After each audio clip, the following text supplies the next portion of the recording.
Thank you, Bonga. I think that I better stop and walk away. I wouldn't be able to introduce better than what Bonga talked about me. Yeah, and I asked him, please, no long introductions. Yeah, so so it is really exciting to be here. I will be quite honest. I know nothing about psychiatrists, genetics. Yeah, but one thing that I try to pass you is this passion about doing things here in Africa, but also doing things in Africa not at kind of apologetic way. Yeah? I think that we can do things at very high level if we really focus in our strengths. So what I'm going to be presenting you, it is what we started, that it is a research center, that it has been a lot of fun. Yeah, it's just 3 years old. Yeah, and then what we're just launching is this idea of Genomics Africa, that are looking a lot of the big laboratories to be able to give data at the similar price, quality, and speed as the top genetic centers. So, of course, it's always better to start to say, like, why do you want to create another center or another institute? And the same go back to you guys. Why do you want to do that? Yeah. So I think a lot of that, it comes from our really rebellious nature, at least the people that work at CRISP. Yeah. And then we try to really challenge the status quo. That's how we started, and that's how we attract a lot of people. And our objective is to create a scientific environment that produces the highest level of science in South Africa or in Africa, but that also don't stay just in the ivory tower, but that some of the science go to innovation, go to the patients, and that in the process, what we are trying to do is to reverse the brain drain. A very ambitious vision that we start. And then how we do that? The way that we challenge the status quo is first attracting, training, and retaining top South African and African scientists that understand the problem for the ground level. And if I may tell you that this is probably our main scientific advantage, yeah, that we understand our problems, yeah, and that's we are some of the best people that can come to the solutions. But of course, what we are trying to do, we are also the opposite of xenophobic center. We also want to get the best minds that believe on that vision in South Africa. Yeah. So what we do, we really use a lot of what we call fast advancing technologies, and we'll talk about genomics, epigenetics, bioinformatics, and big data analysis to really try to expand the scientific research and try to solve some of the big global problems here. So CRISP was launched around 2017. We got this great interest from the media, yeah, about, they get quite excited about this DNA research, yeah. And then especially about what they become very excited a lot, it's about attracting a lot of young and very bright South Africans back to research, yeah. And then we came in big bangs, we're talking about us in the TV and so on. But the really essence of CRISP is people, yeah. And that's not just anyone. So what we did this massive process. We grow from 2 people to around 60 in the last 3 years. But we went headhunting and identifying a lot of people that would like to come back to South Africa. Yeah, and what we saw was a lot of like fantastic South African scientists that have spent a decade outside and that would like to come back from Harvard, from Cambridge, from the London School, from Wits, from Stellenbosch. So what we did, we brought a whole lot of people to Durban. Yeah, and what we try to do, work a lot with this power of diversity. If you have people from diverse backgrounds, a lot of time you can see ideas from different points of view.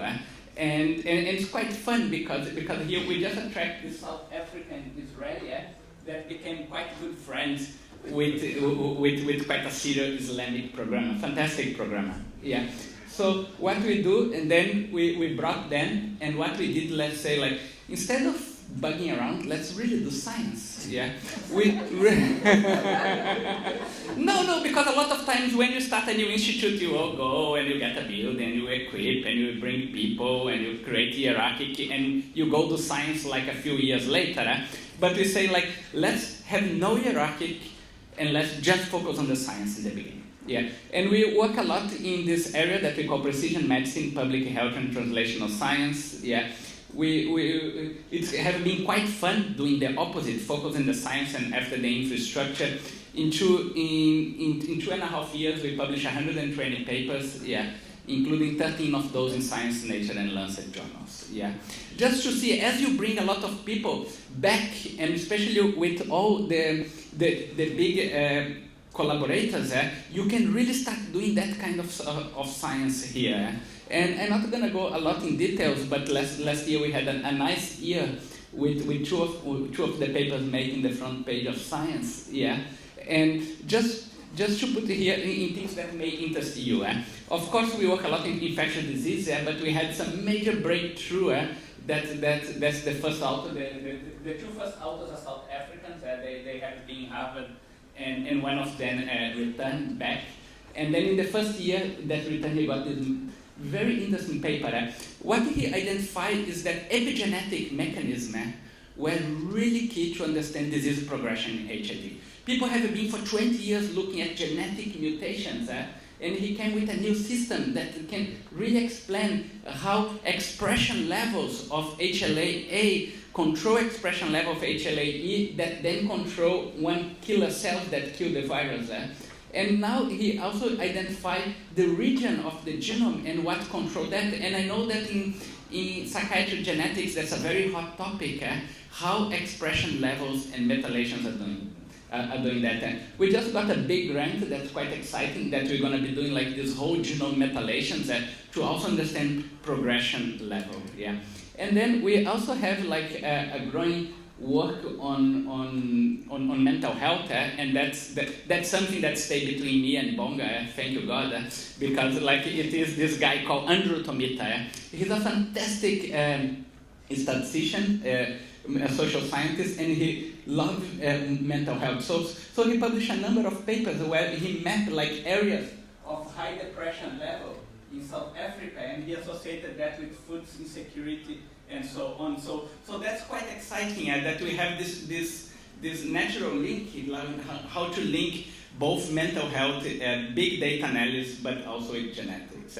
But for you, I'm not here to advertise just CRISPR, I'm just to tell you that as you start an institute, that we spend a lot of time thinking about that. And what CRISPR did, what was one of the things that we didn't want this technology to be only for us. So when we set up the platforms, we set up that as a service to the scientific community. So anyone can access the resource that we have there, and that's what may interest you. So if I go quite quick on that, what we did is to create in South Africa a model that has been very successful in Switzerland and Sweden. I don't know if you are aware of this model, the SciLife Lab. So what you do, you bring a lot of top scientists, and you help them to help people to design genetic experiments, and you offer that as a service. But what you do, the laboratories run very properly accredited, and a lot of time people will not have the funding to generate the data, so you partner with them to help them to raise the funding with them as PI. So that's the model that you do, and then what we did is to really equip quite well the laboratory. We have around $3 million on equipment, but also more important for that, it is to set up a very strong grants management unit. So what that will do, it will partner both with, that's very important for our junior scientists. So for example, last year we submitted 41 grant applications, we got 23 funded, and quite exciting, that was from like 12 different PIs within the institute, some of them at postdoc level, because a lot of times these junior researchers, what they need is the support to put competitive grant applications. So we got people that really knew how to do that. And quite interesting, what we noticed is that who became very interesting in that was not only South African or African researchers, but also American researchers, And that's just to tell you that what we are in, that's 5 NIH grants that we got award in collaboration, in the last 2 years. That what's the idea? That then the samples that are collected in Africa, they don't leave the continent. So the data is produced and then analyzed here. And then one may think like, but why American research want to do that? So what we are finding is that a lot of time that's the difference to get the better scores on an NIH system, because when you do that, you may be more competitive. So we begin to raise quite a lot of funding from that, and I really would like to stimulate you guys, if you have any interest, to partner with us. Again, you will be the PI of the grant, yeah? So that's growing quite a lot. That's the last 4 grants that we submit in the last 2 months. So we have become quite good about turning out both internal grants but outside. And then we have this very handsome man that also work with us. So that's one thing that we help. We help on a lot of the paperwork, and it can be quite cumbersome. And it's quite exciting to see that kind of big grants coming already to UK and to South Africa with people as PI. Yeah. So just to go quick, I'm not going to bother you with that, but what we are doing, it's a lot of the tests are going to the market, because we also want patients to get access to that. Yeah. And what we did is invest in this massive training program. And that was quite exciting, because what we did, we managed to get some big support from the NIH, from the Max Planck Institute, from the South African government, to a big company also, to equip, to train people, but to train people on hands-on tests. So in the first 3 years, we have trained 1,458 individuals. Yeah, that's quite exciting to see them really coming. And what we have done, that go also hands-on in the laboratory, not only how to analyze data, but also to generate data. We are beginning to turn out the first graduates. We are quite happy about that for a 3-year-old center. Yeah. And it's quite exciting to see the first people graduating with that kind of level. And then what Bonga was trying to do, that one of the big problems that we have in South Africa and Africa is also the lack of jobs. Yeah. And so what we did, we partnered with 2 big groups. One is the Stanford Spark Global Program. That what we do, we run these like bi-weekly meetings, yeah, where we bring a lot of mentors from pharma, biotech, and investments, yeah, and then with academics presenting ideas and give them seed funds that I like to give to startups. And we have been lucky by chance. One man called Fernando Bericio, he moved full-time to Durban, and he has set up in Barcelona what was one of the most successful translational science programs in the world. So in Barcelona, when he left in 2015, they were spinning a company a week, a little bit similar to what's happening in Boston. So the idea is to try to get that, but also to some of the scientific come to the market and start to generating a job. So that's what we are very excited about. And then to finalize, what we have launched very recently is this called Genomics Africa, which is really about trying to bring some of the genomic technology to Africa to fight our greatest challenge. Yeah.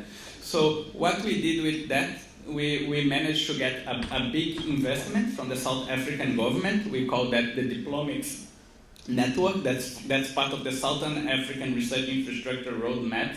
And we linked 7 laboratories in the country. And what we did with this laboratory, it is almost make them focus in one, each of them be focused on 1 or 2 different processes, in a way that they can become internationally competitive. Because if we were to offer this kind of service, we have to do that at the similar price and quality as the international centers. So what we have just launched is that we can now do whole genomes, human whole genomes in South Africa or in Africa at $800. I believe it's similar to abroad, yeah? Depends on how the depth. Yes, okay, so. 4 to $1,600. Yes. 400 to 16.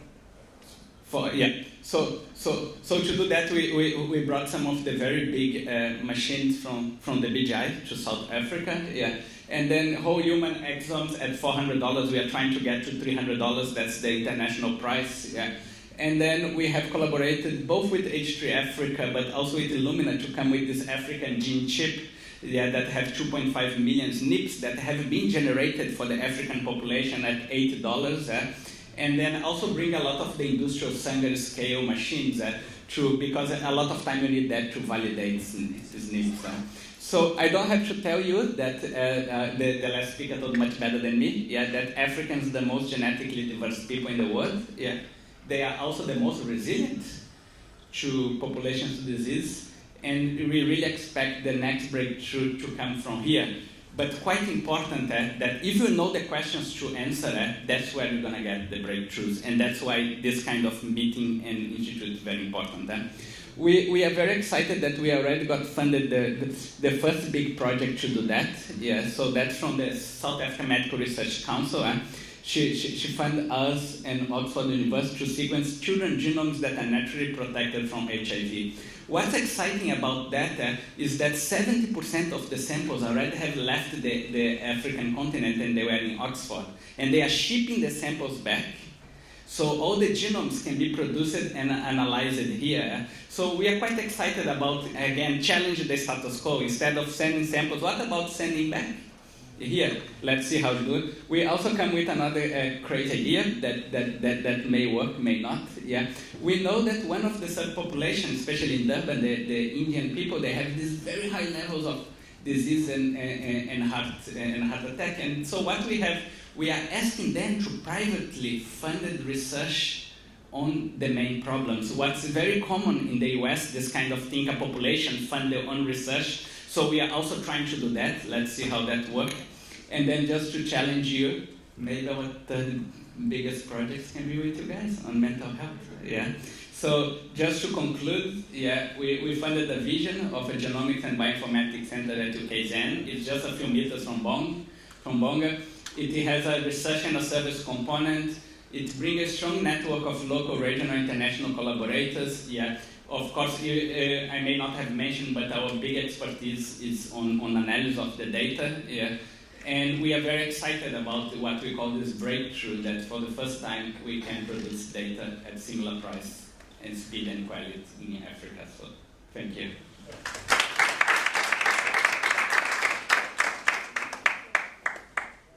Thank you. The speed at which he speaks just shows you the energy and passion that he has for what he does. Fantastic. Thanks for keeping the time, Tulio, and I want to say in 20 minutes. Questions for Tulio or comments? Surya? Question, how did you fund your staff? So you mentioned right at the outset that you recruited several hundred. No. Over 100? No. We are less than 60 people, including the students. And how did you fund them? Are they funded by the University of KwaZulu-Natal? No, the University of KwaZulu-Natal doesn't give us any money. And or they give 2 positions. And so what we do, and it was interesting because we were talking about that last night. What we try to do, we try to keep our funding 50% national and 50% international. It's hard because you never get to 50. It go a little bit, and the reason for that is because international funding is very important because it's very strong currency.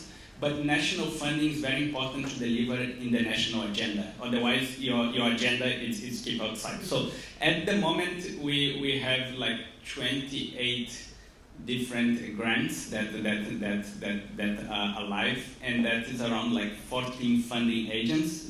All the usual suspects. NIH, European Commission, the Royal Society, the Wellcome Trust.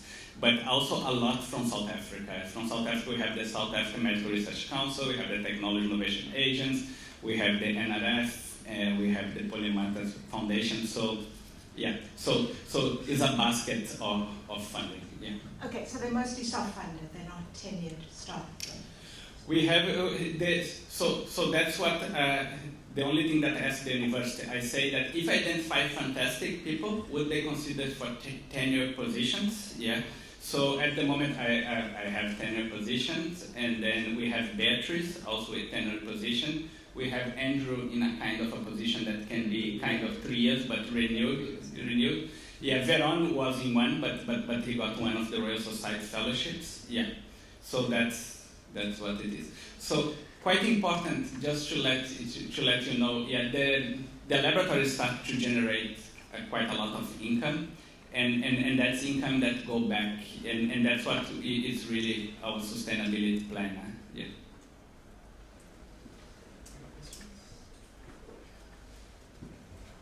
No, good. Thank you so much. Fantastic.